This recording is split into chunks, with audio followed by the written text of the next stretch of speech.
thanks to some generous donations to our Unite in the Fight grant funding stream, what we're doing here is a rooftop renovation so then we can bring agricultural technology up to the second floor rooftop garden of the Georgia Cancer Center.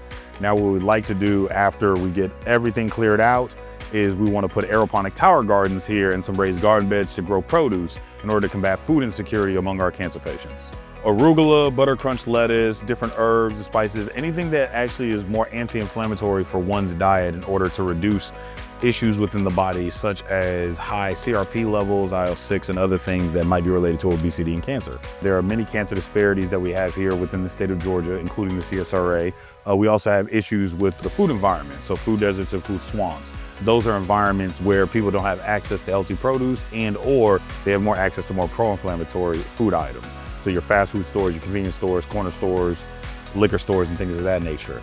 And so this just helps combat that, not only from the food environment side and how that correlates to obesity and obesity-related cancers, but also helps combat food insecurity among our cancer patients. A Studio Farm is a veteran-led, minority-ran nonprofit. We basically assist farmers, individuals, landowners with conservation practices on their properties.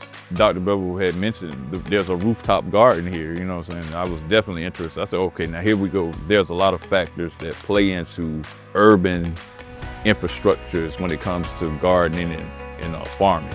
And this is one of the emerging and most innovative ways of introducing your community to agriculture. And plus we're doing it for a good cause, you know, fighting cancer.